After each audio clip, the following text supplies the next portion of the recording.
1967 के द्वितीय भारत चीन युद्ध को यदि 1962 के प्रथम चीनी आक्रमण का प्रतिशोध कहा जाए तो गलत नहीं होगा। हालांकि इसकी शुरुआत भी चीनी सेना द्वारा ही की गई थी, लेकिन इस आपदा को 1962 के प्रतिशोध के अवसर में बदलने की भारतीय सेना की ये गाथा कहानी भारत के शौर्य की 6वें एपिसोड में।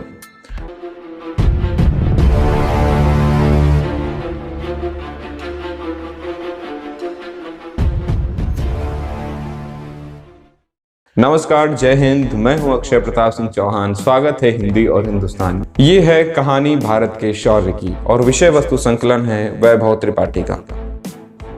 दरअसल 1962 की पराजय के बाद भारतीय सेना के मनोबल में वैश्विक स्तर पे एक गिरावट महसूस की गई। हालांकि 1965 के द्वितीय भारत पाक युद्ध में भारत की विजय ने भारतीय सेना का कुछ हौसला तो जरूर बढ़ाया, लेकिन फिर भी हमारी सेना में चीन से अलग युद्ध में विजय पर संशय बरकरार था। उस समय जब चीन के धोखे से सबक ले चुके भारत ने मैकमोहन रेखा पर चल रहे विवाद में अपनी स्थिति स्पष्ट करने के लिए नाथू ला और चो ला नामक दर्रों पर एक कटीले तार लगाकर सीमा का वास्तविक स्थान निर्धारित करने का निर्णय ले लिया। दरअसल उस समय भारत और चीन की सीमाएं तय नहीं थी। हालांकि भारत तो मैकमोहन रेखा को अपनी सीमा मानता था, लेकिन चीन इस बात को सिरे से नकार रहा था। इसीलिए सीमा निर्धारण के इस फैसले का पालन करते हुए भारतीय सेना के जवानों और इंजीनियरों की साझेदारी ने इस कार्य को 18 अगस्त 1967 को आरंभ तो कर दिया, लेकिन इसके 2 दिन बाद ही यानी 20 अगस्त 1967 को सेना के जवान अपने हथियारों से लैस हो उस तार से बन रही सीमा रेखा के दूसरे ओर खड़े होकर हमारे जवानों को धमकियां देने लगे। हालांकि हद तो तब हो गई जब 11 सितंबर 1967 की सुबह चीनी सेना के साथ साथ चीन का तत्कालीन कॉमिसार रेन रोंग भी नाथू ला सीमा पर मौजूद भारतीय सेना की अगुवाई कर रहे लेफ्टिनेंट कर्नल राम सिंह यादव को तार लगाने से मना करने लगा। एक तरफ भारतीय सेना सीमा निर्धारण के लिए दृढ़ संकल्पित थी, तो दूसरी ओर चीन इसका विरोध कर रहा था। वाद विवाद से शुरू हुई बहस बहुत जल्द हाथापाई में बदल गई और इसी हाथापाई के दौरान रेन रोंग का चश्मा जमीन पे गिरकर चकनाचूर हो गया।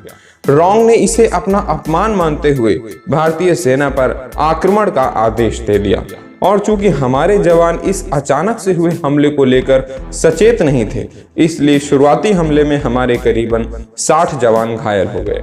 लेकिन फिर कुछ ही देर में सचेत हुई हिंदुस्तानी जवानों की टुकड़ी ने अपनी वीरता का परिचय देते हुए मशीन गनों, मोर्टारों और गोला बारूदों की मदद से मात्र 4 दिनों में ही चीनी सेना को सीमा के उस पार खदेड़ दिया। लेकिन वो कहते हैं ना कि पूंछ सीधी करने की चाहे कितनी भी कोशिश क्यों ना की जाए, लेकिन कुछ विशेष प्राणियों में ऐसा हर एक प्रयत्न विफल ही प्रतीत होता है।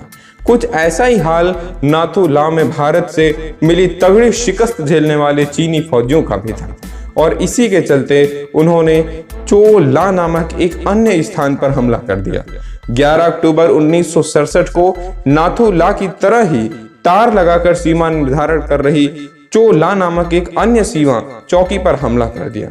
हालांकि इस बार भी चीनी सेना को शिकस्त झेलनी पड़ी, लेकिन भारत के लिए सबसे मजेदार और गौरवपूर्ण बात यह थी कि मात्र 1 दिन के अंदर अंदर जवानों ने चीनी सैनिकों की ऐसी खाट खड़ी कर दी कि उन्हें अपनी जान बचाकर वापस अपने बिलों में भागना पड़ गया। इस युद्ध में भारत के करीबन 163 जवान घायल हो गए और करीबन 88 जवान शहीद हो गए, जबकि चीन के तकरीबन 340 सैनिकों ने दम तोड़ दिया तथा 450 सैनिक गंभीर रूप से घायल हो गए। यूं तो कई विद्वान इस युद्ध को एक युद्ध ना मानते हुए महज एक सीमाई झड़प करार देते हैं, लेकिन उस युद्ध में अपनी भूमिका निभाने वाला हर सैनिक इसे एक संग्राम से कम नहीं समझता, जिसमें उन्होंने केवल मैदानी विजय ही नहीं अपितु सर्वसमर्थ होने का खोया हुआ गौरव भी भारत को वापस दिलाया था।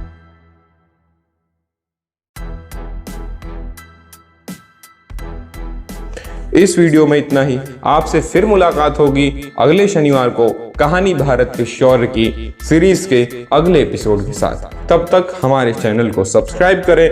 वीडियो पसंद आया हो तो हमारी मेहनत को सराहते हुए इस वीडियो को लाइक करना ना भूलें और वीडियो को ज्यादा से ज्यादा शेयर करें।